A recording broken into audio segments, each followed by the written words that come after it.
Welcome everyone. We're back again, live from the Peloton. I'm sitting here with Lionel Burney to introduce and preview the new episode that I've sat down with Jens Keukeleire, my teammate in EF Education First, but longtime friend from Orica-GreenEdge and GreenEdge back in the day, classics man, West Flandrian, Jensy, as I like to call him. It's an epic episode. Lionel, welcome to the episode. How are you, mate? I'm good, thanks, Mitch. Yeah, I've listened to your interview with Jens already. I just want to give the listeners a bit of a heads up.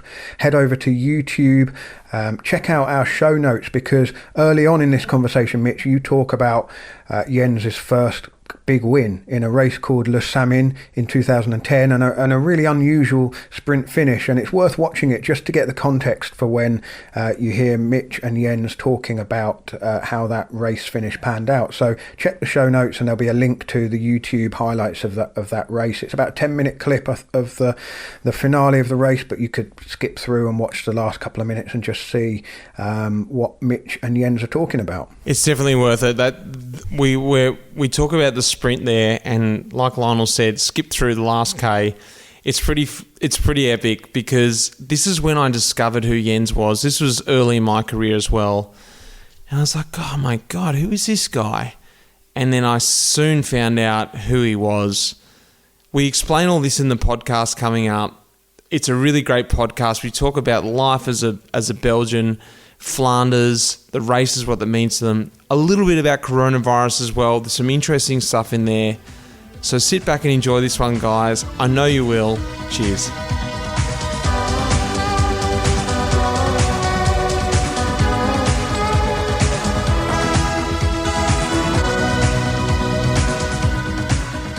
Well, welcome Jens Keukeleire. Now, if I pronounce that correctly, Jens, do the proper pronunciation for me. Keukeleire. Yeah. All right, because I've been saying it wrong my whole life, but ultimately people say my name wrong when they're not from Australia, so you roll with it. But welcome to the pod, mate. I know you're a big fan of the pod, and we've both got our matching coffee mugs this morning, so I'm happy to have you on the podcast. Yeah, I'm really happy to be here as well. I think I can say I'm a fan of the first hour. Really excited to be here. I'm actually a little bit nervous now.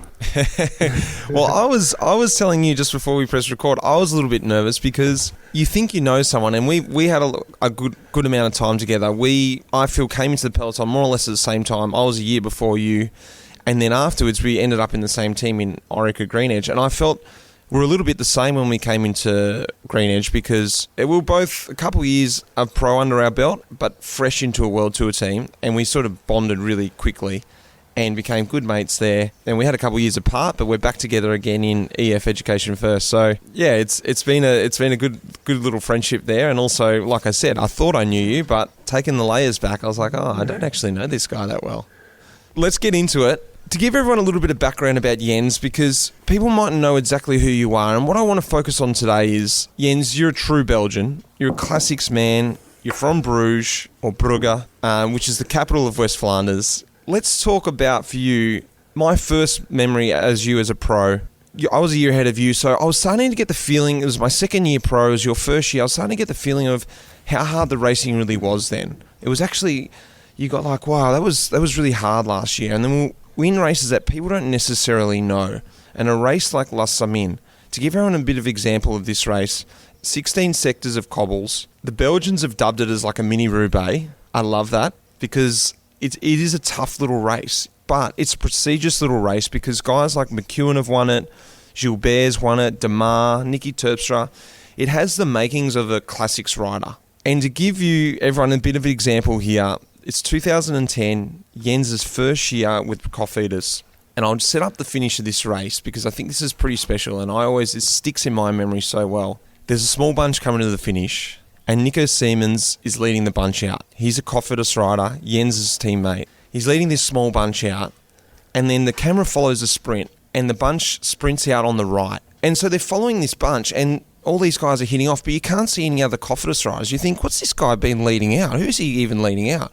Suddenly the camera pans back, and there's this guy solo on the left. Red guy, Cofidis, Jens. It's a slightly uphill sprint.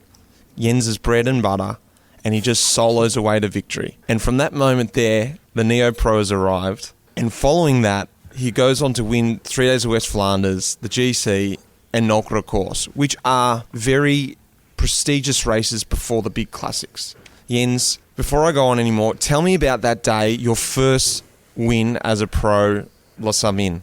Oh, what an intro. I'm speechless. Yeah, very special for me as well. I think, like you said, it really made me as a cyclist for the rest of my career. And it was a huge surprise for me because, so as I said, it was my first year as a professional. As under 23, I was always good. I won my races, but I was never going to be the rider that said, okay, my first year pro, I'm going to win races. Just finishing them or like doing my job for the team would have been great already. But then to win races already as a neo, I never expected that. And the year started actually really good. I started in Mallorca, had some top 10 results there, like I think even a fourth or a fifth. Then Algarve, I finished one stage third behind Contador and Sanchez, which wasn't bad as well. But then I got sick. I had a stomach flu. I think I didn't touch the bike for 5 or 6 days. Started riding a little bit again, and then Samyn was actually the first race I was going to do again, but I had no hopes of getting a good result because I hadn't been feeling good. Like I had a really bad stomach flu. But I started the race, and obviously I wasn't feeling that bad. And the closer we get to the finish, the better I felt. And then, as you mentioned as well, Nico Samyn, he did a really good job in leading me out. Not only that, during the race, especially when we came into the final, he really gave me the morale of saying, hey man, you can do this. He has actually been really important for me in the early years of my career. Like the whole winter we trained a lot together, and I think he was around 10 years older than me, so he gave me a lot of advice. And yeah, he gave me a good pep talk and saying that, come on, I'll do the lead out and you'll be able to finish close. And yeah, it was crazy. I remember just going all the way to the other side of the road because the wind was coming a little bit from the left and you had the fences, so I thought, I'm going to be a little bit more protected. And as soon as I head out, the finish line was the only thing I thought about, and I won it. So that was pretty special. It was. I want to talk about this sprint actually because it was so far out from and it seems like you're going forever. And like you just said, then yes, the wind was coming from the left, but technically, if you went to the left, everyone could get a sit off you. You just weren't worried about that. You're like, and when you watch the sprint too, you come from the back. I'm going to have to put this video up for everyone to see because it's quite an amazing sprint. And you come from the back, which makes it feel like Nico wasn't actually leading you out per se. He was keeping that speed there. Can you take your mind back to that feeling before then? Did you have the confidence that you were going to win that day, or you just thought, well, I've got to put a good result in here. I've just got to try? Yeah, I just had the idea of getting a good result. But the finish, like when you see it on footage, it doesn't really show how hard that finish line actually is. It changed a little bit. The race now has changed a little bit from then, but it was a big road. I think the last 3-4 Ks were always gradually a little bit uphill. And it's a hard race, so nobody's really fresh anymore in the final. And it's a very hard race. Yeah, and Nico, he was just keeping the pace really high. And I think one moment you see him look back, and you see that he sees me, and just keeps the speed as high as possible. And I remember from the races that I won as under 23, I was always good in a finish like that when it was a little bit uphill.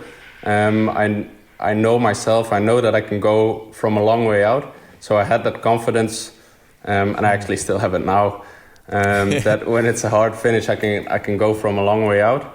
And I think I went at 300 meters to go, so a little bit before everybody else went. And I think that's why when I went to the left, nobody followed me because I thought, this is still way too long. But I managed to keep it all the way to the finish. So yeah, that was good. Oh, it was great because I always remember coming across the line like, who won? Who was this guy? And then we saw the footage back. I'm like, oh, this guy won. And I soon got to know your name very much quickly because, like I said, the next sort of 3-4 weeks, you were the guy in the front in the next races. What I want to go ahead and talk about now is you've then sort of made yourself into a classics man, and that's no surprise for me from where you're from.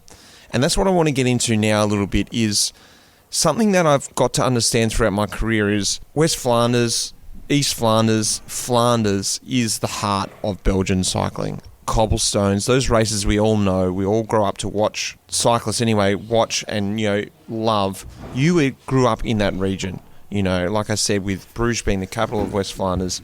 This is, for me, I get this feeling like you potentially could be sitting in your front yard and you watch the race go past your front in the street. It's that sort of feeling. It's like in Australia, growing up in Richmond and playing for the Richmond Tigers in the AFL team. It's sort of what you're supposed to do. That's the feeling I have. Yeah. And you've gone on and you've finished top 10 4 times top 10 in Dwars-door-Vlaanderen, which is the race through Flanders. Top 10 in E3, also another prestigious, very prestigious Flandrian race. Top 10 in Roubaix, not necessarily a Flanders race, but it's the cobbles. Second in Ghent-Wevelgem, and you've also won 2 times Tour of Belgium. So your palmarès also says that you are a classics man. What I want to go back and try and work out is, when did this start? As a young guy growing up, a Belgian guy, is it just something you're expected to do? Or how is that as a young guy growing up in West Flanders with this racing around you? I would say we take it for granted. But it's almost like it's normal. Like you said, I grew up in Bruges, Tour of Flanders. Used to start in Bruges for as long as I can remember. So every year that was like a thing. We would wake up, go to the Grote Markt and go and watch the riders sign on. And then the whole afternoon you watch television. You watch Flanders on television. And also I remember when we used to go on holidays, we always went to the Alps. It was usually 2 weeks. But my dad, he always made sure that one of the stages of the tour passed really close to where we were. So I always found that it was normal. Hey, yeah, you see cycling races, it's something normal. But it's only when I grow up, I actually realize it's not that normal for everybody in the world. But I think it's also, I'm the only one in my family that raced. Like my dad, he had a bike, but I think everybody in Belgium they have a race bike. But I'm actually the first one in the whole family to start racing. So yeah, it's really special to have come this far. But actually, never, like, I remember when I started racing, I did it because it was fun, and I never thought, maybe one day I'll make it as a professional or be able to race Tour of Flanders. Like, I remember standing there, or like start of Flanders or watching a stage in the Tour de France. I never thought that maybe I could be one of them. It's only really late, like I only started racing when I was 16, that I started cycling. But still then, the first 3-4 years, I never thought, maybe I'll be able to get a career out of this. But it did. So yeah, that's pretty special. So your dad necessarily wasn't a racer. He was just a fan of cycling, as you said, and maybe most people than not were fans of cycling in your region or in West Flanders or in Flanders. It was just a commonality where you went to school. And did you speak about cycling at school between friends? Yeah, you did. Yeah. It's not the number one sport. I think football is still the number one sport in Belgium, but cycling, a couple of weeks in the year, it's by far the number one sport. Like during the classics, during the tour, when the world's on, the nationals, then it's like a really big thing. And that's what everybody talks about. So for me, it feels like it's just a normal thing that everybody knows a little bit about cycling. They know the names, they know the races, but it's actually not. Well, then you sort of talked about it a little bit before, and this is something, that expectation, because you're like, I never thought I was going to be a pro rider. Then I became pro, but I never thought then I was going to be a guy racing these classics or the tour. But actually now you're not only racing those races, you're at the pointy end of those races. What is that like, that expectation? Is it a helpful thing growing up in these regions, in this part of Belgium where, like you said, everyone knows about it? That can also, I can imagine, that could also be a helpful thing, but that also could be a hard thing because everyone does know about it. If you're not going well, there's this expectation you've got to go well. You're the guy from Bruges who should be at the front of the classics. So what is it like growing up with that expectation, or having that expectation now, sorry? Yeah, that's a good point. I think especially for me, coming in with the professionals and winning races that early in my career, maybe put a little bit of pressure on me. I remember after those races we went to the classics when I was a Neo Pro, and everybody already expected me to, like, I wouldn't say win, like Dwars door Vlaanderen or not the big ones, but the ones just below that. But like, I was good enough to win those races, but the classics, that's just a whole other level. And you do feel a little bit more pressure, but I've always, as long as I felt every year that I was progressing and getting better in those races, I was happy. And the longer you race, the more you realize that it's not easy to win, like just to ride a final or to be close in the final in the classics. And I would keep trying every year, but it's not easy. Well, it mightn't be easy for you, but I tell you what, it's a hell of a lot harder for us who aren't from the region. And this is something that I think a lot of people don't understand who haven't raced through these races themselves, but it's literally like a maze. And I mean, you think you know your roads around wherever you live, but Belgium's a whole nother level because there are a million roads.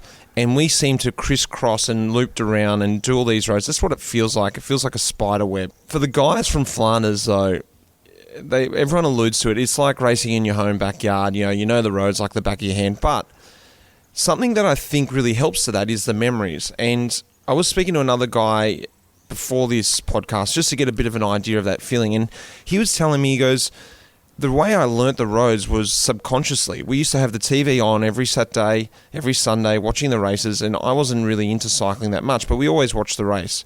And one thing that stuck in his mind, he said, was Johan Museo up the 10 Bosser. That was that climb. That's how I remembered that climb. And then on that corner, there was a crash. And then on that set of, cobbles, so-and-so attacked. So the whole lot of Flanders for him has memories. It's not like he's learning the roads like when I came. Oh, yeah, that's the Quaremont, that's right. And then after that, there's the big road and yada, yada. For him, it was memories of different stuff that happened in the races. Is that sort of how it happened for you with learning the roads? Yeah, that's exactly true. Like, I can imagine if you're not from Belgium and you don't speak the language, it's a maze. Because we have all these bergs here. We have the Paterberg, the Canarieberg, the Valkenberg. It's already... If we would translate it in English, it would make it a little bit easier. But still, there's so many bergs you have to remember. Yeah. And that's true for us. It has a lot to do with memories. Like one memory that I do have, the first time that I did Quaremont, Patersberg, Koppenberg, was with my father and my cousins. Can't remember which race it was, but we had a family get together, and one of the classics was on. And I remember one of my cousins telling me, can't be that hard, the cobbles and the climbs, they're all suffering and pushing so hard, it can't be that hard. And my dad said, well, next week we'll go up there. Here we go in one of my dad's blue vans, put all the bikes in there, and we'll just do like a little loop. And I remember we did the Eddy Merckx route. It's like a route with signs. It's still there now, and it starts on the Kleusberg, and then you go to Quaremont, Patersberg, do some other climbs. And then the Koppenberg, which is probably one of the hardest, wasn't in there, but we did it anyway, just to try. So that were some good first memories. Like the first time you really get to know those that region and those climbs, and especially the Koppenberg. I remember we were all standing at the bottom on our bikes, and we would each try just to get to the top without falling off. So yeah, that's true. You have a lot of memories with a lot of those things. Like I remember I did this one really long training ride with a friend in the Vlaamse Ardennen, in the region of Tour of Flanders, and we punctured somewhere on the Paddenstraat, and we changed the tire, and we left the tire there. We put it around like a light pole or whatever, and then a couple of days later there was a race there, and the tire was still there. So that's you saw it on the TV. Yeah, it was still there. So no, that's definitely true. You have a lot of memories, and that makes it a lot easier to remember all the different cobblestone sections and climbs. Yeah, totally. And everyone has that feeling from their own area, and it mightn't necessarily be that you race there, but you go training or whatever, and you're like, oh yeah, last week or that happened there. And I just think like it was such a great point that you remember it like that you don't actually think about that at that moment when you're going up the Koppenberg, but there's a personal connection to it. It doesn't necessarily have to be a race-winning moment at all. It's just more, oh yeah, I got dropped at that moment. And like, we come as foreigners to the region and we slowly create our memories, but that's when we're racing. Whereas you've already got those memories laid day one when you start racing. And I think that's when we talk about you guys having that advantage, I see that as a massive advantage. And at the end of it, yes, you still have to be physically good and you have to know how to race, but knowing the course is already done and you're like, all right, let's just race. And it makes a huge difference if you pass there in the race, or if you can pass there on training, or like silly things like going and try to do all the climbs with the family, because in the race everything happens so fast. You have the sports director yelling in your ear that it's a left and a right and then this climb and that climb, and it's easy to forget where the hell you are. But then on training you see everything a little bit better. And I think definitely if you're not from here and you come here the first couple of times, it's not easy to remember everything. Chute à l'arrière du peloton, cycling podcast team car at the back of the pack, please. That's Seb Piquet, the voice of Radio Tour at the Tour de France, of course, to remind me to tell you that this week's episode is sponsored by Gymshark. Richard, who are Gymshark? Are you a Gymshark? Well, I mean, this is, the shark for us obviously only means one thing, doesn't it? Vincenzo Nibali, but it's got nothing to do with Vincenzo Nibali or Messina. It's gym kit, gym gear, but not just gym gear, it's sports clothing. And you and I, Lionel, have been lucky enough to receive a little bundle of goods. In fact, I believe we're both wearing our green track shorts, aren't we? Embarrassingly enough. Luckily, we can't see each other. We are indeed. Yeah, we're not in the same room, but we are clashing. We've come in the same outfit today. It's going to be awful at the Tour, isn't it? Or wherever we happen to be on the road if we're wearing the same clothing. Oh dear. Anyway, I must say that I'm very impressed by. I've got a lot of wear out of already the base layer. I got a short sleeve and a long sleeved Element base layer, very reasonably priced and really comfortable and really good for cycling because they're very long in the body, so when you're hunched over your bars it doesn't ride up the back. And I wore that a couple of days ago for a long bike ride and found it exceptionally comfortable. Well, I ordered I got the shorts and the hoodie. What I went for mostly was stuff that I can wear after I've got back from a bike ride and I've had a shower and I'm kind of relaxing and I'm feeling, post-workout feeling for the massage. Yeah, before the massage and the refueling, of course, Richard. Just very comfortable clothing to wear. The hoodie, in particular, very nice garment with a full zip and obviously a hood. And I've also gone for that in green. I hope you haven't ordered the hoodie in green as well, Richard. Petrol blue for me, Lionel. What a relief. Well, if you want to check out Gymshark's range of clothing, whether you're cycling or running, I've actually ordered a couple of T-shirts for running in as well. So, very real versatile range of clothing. Go to gymshark.com/thecyclingpodcast. That's gymshark.com/thecyclingpodcast. Now let's get back to Mitch's conversation with Jens Keukeleire.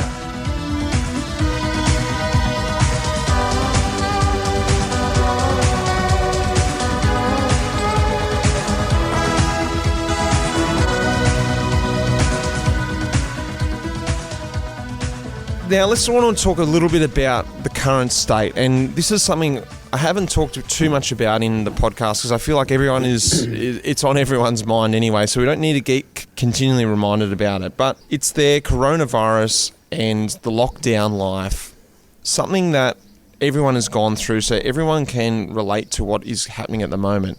But I think not many people can relate as closely as you can because you actually had coronavirus early in lockdown. Tell me about that, Jens. 3 weeks after opening weekend, I think the weekend after opening weekend, lockdown started in Belgium, and then 2 weeks after that, I got really sick. I had a fever for almost 10 days, and the first 3 days were really really high fever. That was the only symptom that I had. I didn't have I didn't lose my smell, I didn't lose my taste, I didn't have the dry cough, like all the other symptoms you would typically have with the coronavirus, I didn't have. And it never really got to a point that it was that bad that I had to go to the hospital to, it didn't never really get that critical. It was just, I think normally when you have a flu, you have fever for 2 or 3 days and then it's over. So it did worry me a little bit that it was 10 days, but in the end there wasn't anything else I could do. Like there wasn't antibiotics you could take. You just had this, yeah. How'd you know you had it? Only 3 weeks ago now. We were able to do some tests here in Belgium. At the time you didn't know you had it. No, I didn't know. And I think if I would have known, the weeks after would have been maybe a little bit different, because I had contact with the doctors every day, and they said it's possible you have it, but it's also possible you don't have it. I had my last day of fever, then I waited another week, then I started, I wouldn't call it training, but just moving a little bit, doing some rides with the family on the bike, and then gradually progressing a little bit. But then the third week that I started riding again, I had a really bad, setback. I didn't get sick, but I just had almost a full week that I was dead tired. Like I could do just the normal things at home, but as soon as I tried to get on the bike or like exercise a little bit, I wasn't able to do it. So I had another week almost that I didn't do anything, and then after that I started feeling better and better. And I think that's almost 5-6 weeks ago now. I just had like a first 3-week block now that's finished, where I actually feel normal again. I feel like a cyclist again. But so you were saying that later on you found out, just recently you found out that you had it. Yeah, so I think 3 or 4 weeks ago we were able to do the test in Belgium where they could see if you have antibodies in the blood. So I did it, and it said like that I had the virus. And then actually the thing that I was a little bit worried about, I think in the end we will all have to do it, or at least everybody that's been positive and wants to start racing again, they have to do an extra test for the heart and then for the lungs. Basically the tests we have to do in the winter to get our license. I had to do it again now just to see if the virus didn't affect anything there. So I was a bit nervous for that. I remember the morning that I had to do the tests, my wife Sheena, she said, aren't you a little bit nervous? And actually, up until that moment, I was okay, but she planted the seed in my head, and I really started to get a little bit worried. Come to the hospital, and normally I just had to do the test in rest, but the doctor said, to be sure, we'll put you on the bike, do like the bike test, and that really got me worried.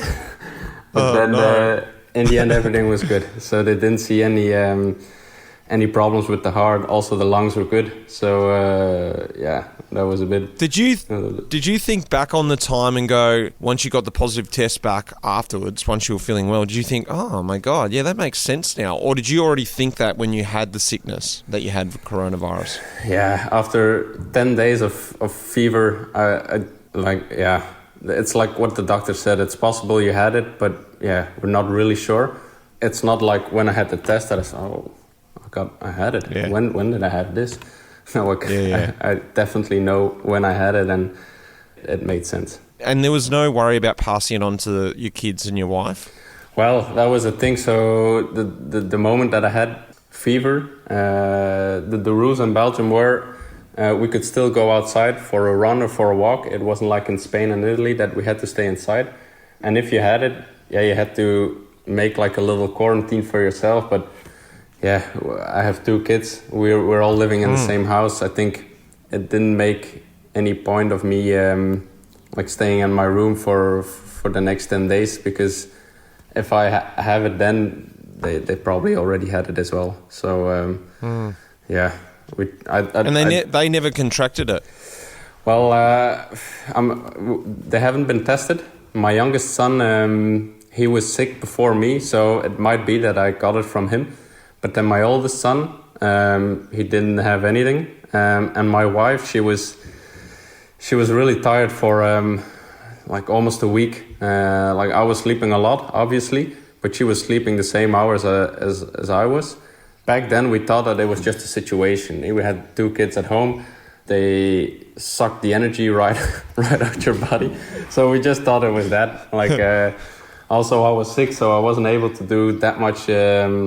Like I always try to do as much as possible, but those 10 days wasn't that easy to do a lot. So we just thought, she's tired because of the kids and the whole situation. but it might be that she had it as well, and that were her symptoms. It's interesting. It's really interesting because we all, understanding now it was so contagious and, it was so drastic for some people, but it's just so different for everyone. And I think the point here is that, you can, if you're fit and healthy, like you said, maybe your wife had it, but it affected her in another way. Yeah. It wasn't life-threatening. Not that we need to go, oh yeah, it's all okay for everyone, but I think it's very difficult to sort of get the real truth of what coronavirus is and how it affects us, because it's in the media. We only see the most drastic cases, with deaths and things like that. So it's interesting to hear from someone who's actually had it, and someone who's in a similar position to me. I've got 2 kids. I'm also a sportsman, so I'm just wondering what it would be actually like. So it wasn't that much fun. So you're not missing anything.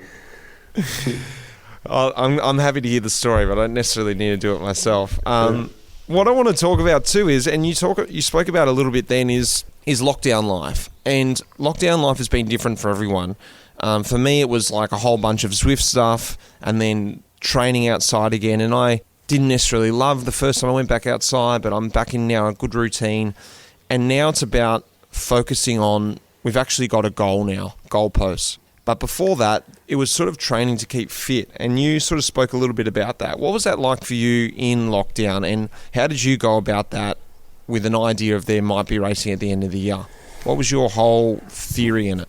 Yeah, well, for me, it was obviously a little bit different. I think it's been almost 16 weeks now since the lockdown. And I can say more than half of it was just feeling better again. Like I was never really thinking on just maintaining the form, because the form was completely gone. I didn't touch the bike for 17 days, and then for 2-3 weeks after that, I just felt that the body wasn't normal. There was still something different. But now the last 4 or 5 weeks, it's been going better. And like you say, we know a little bit when we're gonna start racing again. I don't know my program yet, but we all know it's gonna be in August. And it makes a huge difference, I find, that you have that goal. You know when you're supposed to be good again. So you can actually plan something together with the trainer. And it makes a huge difference mentally, I think. I hear from a lot of riders now that, for me it was different, because that 1 or 2 months that we were training for nothing was difficult, but I didn't have it. I was just sick and recovering. But a lot of guys, they say, you just do whatever, but you didn't really have a goal, and it made it hard sometimes just to train without a goal. I think now it's a lot different because we actually have that goal, and I think gives a little bit more motivation to hurt yourself on training. Yeah, and I think that's a funny thing, because like I was out there riding and I was like, I should be just enjoying this fact that I can actually ride for once without having to do efforts or, 5 hours. I could just do 3 hours or 1 hour or whatever, not even focusing on time, just doing a ride. But it was so funny because it was so foreign to me. Yeah. I'd never done that. And I was like, I couldn't work it out. I'm like, why can't I just enjoy riding? Because in a sick way, we like having that focus, that reason to push ourselves, that reason to do efforts, that come home feeling of, I've done it, it's in the bank, it's all good. And for me, it wasn't the same feeling, that joyous feeling of just riding just to ride. I actually have it a lot, that when you're racing and when you're training for some goals, that you think, oh, how nice would it be just to ride for a week or 10 days, like do a big trip. And if you want to stop somewhere for some food or drink, you stop somewhere. If you want to relax, you relax. And if you want to go 9 hours, you do 9 hours. It's actually, I have it a lot in the season that I think, it would be nice just to ride, not do anything else than that, and not having to do 20/40s and efforts and this and that. Just ride. But right. But so did you even get to experience that, or were you just still too sick? No, I felt way too sick. I was just riding. I wasn't doing any efforts, but it's just, I felt on the bike for a very long time that there was something wrong, and you don't want to push it, you don't want to ride too long, and it's also not knowing when it's going to get better that made it a little bit more difficult. And you saw a lot, like in Belgium, for like I think the first 4 weeks in Belgium, the first 4 weeks of the lockdown, like the big cities, Brussels, Antwerp, Ghent, they were dead. And a lot of guys that did it, they just rode there with the bike and rode through Brussels on roads where normally you would never be able to go because of the traffic. And it actually looked like a lot of fun. So I missed that. I wasn't able to do that. Well, let's go back and talk about the classics now, because I think something that's going to be really funny this year is racing these races at the end of the year. Not only is it going to be different sort of temperature and climate and a feeling where the leaves are going to be falling from the trees opposed to sprouting out in spring, that's going to have a different effect.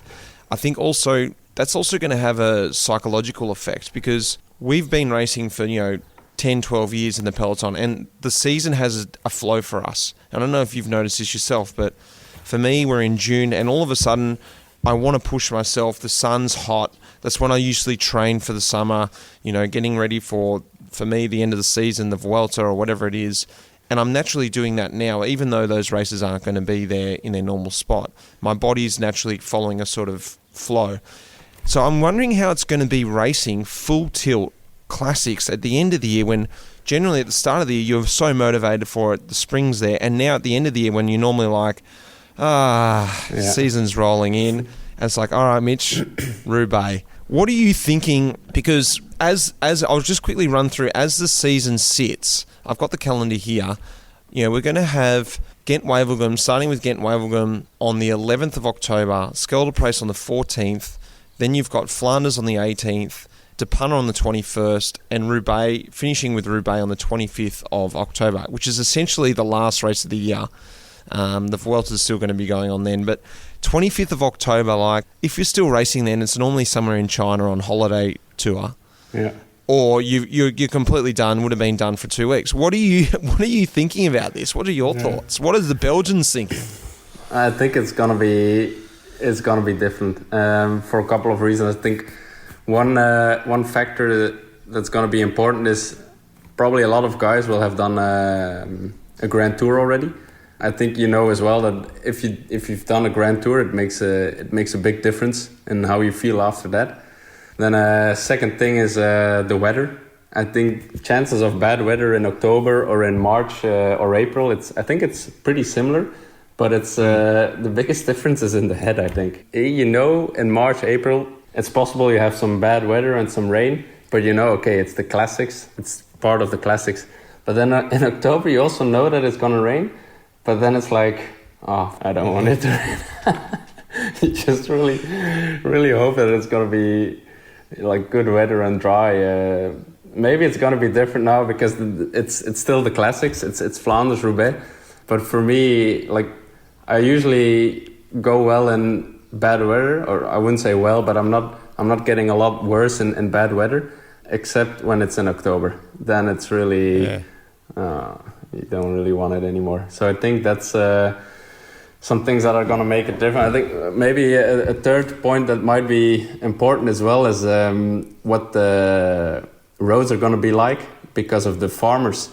I always know when you go riding in October here around in my region, in Flanders, the farmers, they start harvesting the corn, and the roads, they're slippery as hell. It's unbelievable. Oh, no. October is always really dangerous. You hear a lot of crashes and accidents in October just because of that. So I'm curious how that's going to be when we have to race on it. So I think that might be different as well. And not only for Flanders, I think for Roubaix as well, the cobbles. If you ride them any other time in the year than in the classics, they're always a little bit different. So I'm really curious how that's going to be as well. Have you ridden the cobbles at different times of the year in Roubaix? Yes, Roubaix under 23 was always the last week of June. But it's actually funny, the 3 times I did it, it was always in the rain. So as a professional, I've never done any Roubaix in the rain. But as under 23, every year it was wet. In June as well, it should be dry then. Yeah.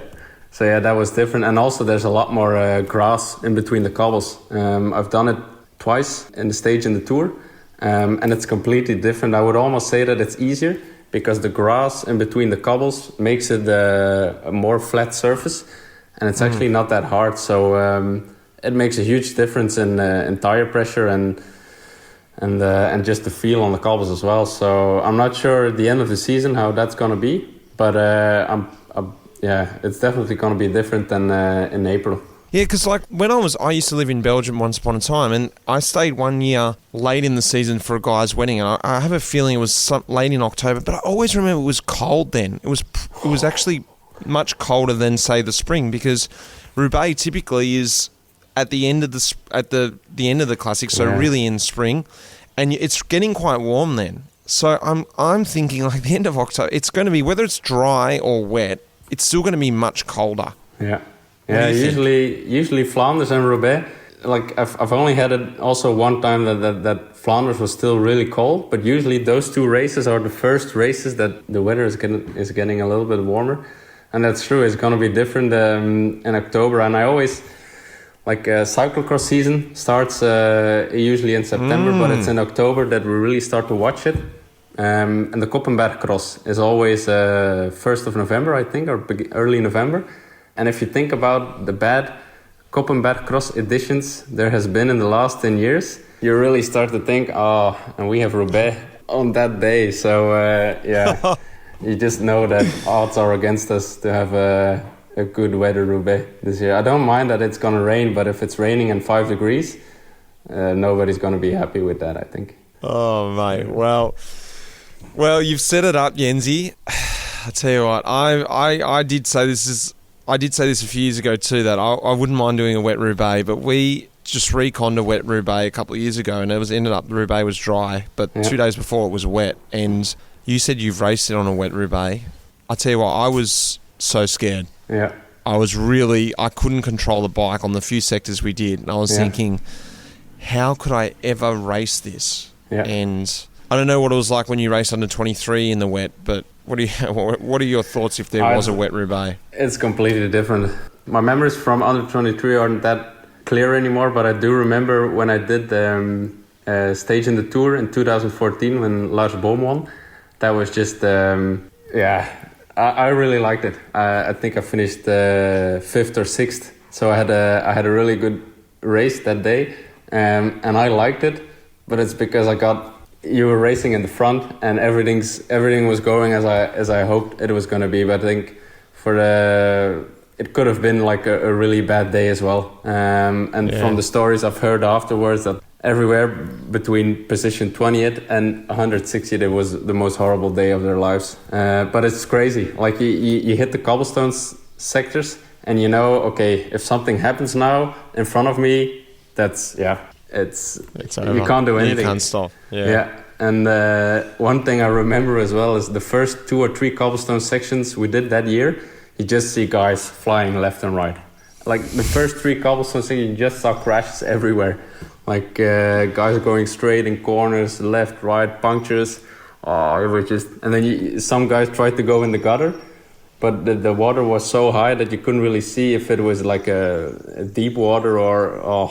It was just... But I really liked it. I had a good day. It was also, like I said, it was wet, but it wasn't cold. I think it was still between 15 and 20 degrees, so you weren't... Also, the race was that hard, you never got cold. But it was special. I liked it. I enjoyed it. Well, Jensie, you've set it up, mate. Well, thank you very much for coming on the pod today, and I can't wait to catch up with you. It's still going to be a couple of months away, but I'm hoping that you're going to be on the Classics program as well with me, and we can spend some time up there in Belgium and experience this. I think, look, I'm saying it now, I'm probably going to hate it at the time and love it afterwards, but it's going to be a really special moment to race these races, whatever races we're all doing at the end of the year. Yeah. It's going to be weird. It's going to be different. There's going to be different winners, and I'm hoping I can pull some success out of this as you get my head around it and get into this racing at the end of the year. Yeah. I hope so too. It's definitely gonna be something. I just hope that we're gonna be able to finish the program as it is now. I think everybody's gonna be happy with that. And thank you, Mitch, for having me on Live in the Peloton. Cheers, mate.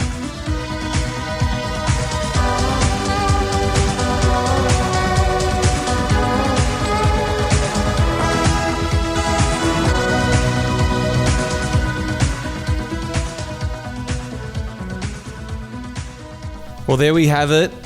Big Yenzi giving us a little bit of an insight to what this year is going to be like, plus what life was like with coronavirus. I tell you what, it was actually a bit of a scary insight there to hear that he had it and then he didn't really know he had it. And I think everyone's probably been in that situation or can relate to that situation of that thought of like what that would be like, or what life is really like in lockdown. So I tell you what, it was a really, really interesting chat with Jens, and by the end of the chat, I was actually getting very, very excited about the classics again, which doesn't take a lot for me, but I love talking about the cobblestones, and just hearing him talk about riding across the cobblestones at different times of year, I started getting really excited again. What do you think of the episode there, Lionel? It was great, Mitch. I mean, let's go back to the beginning to start with, and just remind people, if you've listened to the episode and you want to check out the sprint finish that you talked about at the start, we've posted a link to YouTube in the show notes. But what I love about that, and the fact that Keukeleire is a true Flandrian born in Bruges, but Le Samyn it's such a hipster's race now. It's such a hipster's Flandrian Classic. It doesn't even take place in Flanders. It's actually just over the border in Wallonia, isn't it? But it still fits into that part of the season. And I was just reflecting on how, 15, 20 years ago, you'd never have got to watch that race on TV in the UK. But now it's a real kind of midweek treat for the, I was going to say for the purists, but there's something really, stripped down about a race like that. Just a hard afternoon out racing. And, well, if you watch the clip, you'll see the riders in 3/4 length leggings and winter gloves. It's a day when you have quite some effort taken to get up to, get the body temperature up. But you mentioned the coronavirus and just hearing him talk about having the test just to check that it's not done any kind of lasting damage to his system. That had me on tenterhooks a little bit, and I'm sure that there's going to be some worrying times for riders, who may have had the virus but without even knowing it, and will get tested and find that they've got antibodies, and I think that uncertainty really came across listening to Jens talk about going through the illness and really saying it's not something that you want to risk getting. Yeah, totally. And just to go back on what you were saying, is something we've missed from this year, and we're definitely going to miss with the Classics being at the end of the year. Suddenly we're going to be at the biggest races all of a sudden. Whereas before we had these beautiful races to build us up, to get the palate sort of salivating, getting ready. La Samyn, you had Nolka, of course, you had West Flanders, you had these races to sort of get yourself ready, and then the next week you had the big boys. All of a sudden this year, we're going to be straight into the big boys. And so it's going to be a bit of a shock. And I personally loved feeling and watching those races, or doing those races, preparing for the classic season. But all of a sudden, I'm going to have to be ready day one. Come Ghent-Wevelgem, I'm going to have to be firing. So it's definitely going to be a really different situation, let alone at the end of the year. Who knows? And I'm just trying to get my head around it. It was interesting chatting to Jens about it. And I'm actually looking forward to seeing my teammates again. So it's going to be a new thing as well. I do want to say also, guys, if you haven't had a chance to check it out, and Lionel was just talking to me about it, there's a new link up. Go across and check out the new merch. We've stocked up the shop again.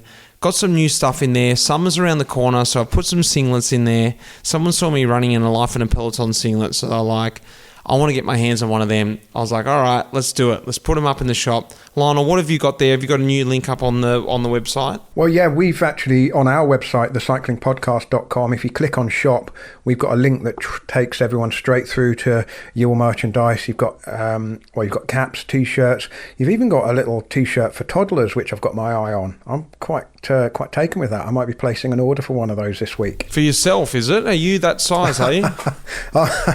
No, I want to clarify, not for... No, I have a small toddler. I think would look great in one of those. It'd be a bit of a stretch for me. I thought you'd been on the full lockdown in lockdown. No, not the case.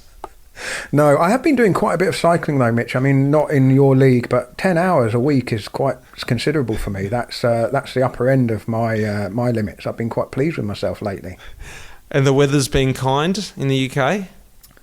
It has, yeah. I mean, it's a very strange feeling. Normally we'd be, 10 days away from travelling over to France for the Tour de France and daily coverage of the Tour for the Cycling Podcast. And to know that isn't happening just yet is quite surreal. And every time you're talking there about the races coming round, they're going to come round in a different order. The light is going to be different. I'm just thinking about all the little things that we're so used to, the rhythm of the day, race day. It could be, as we get into October, races aren't finishing at 5 or 5:30.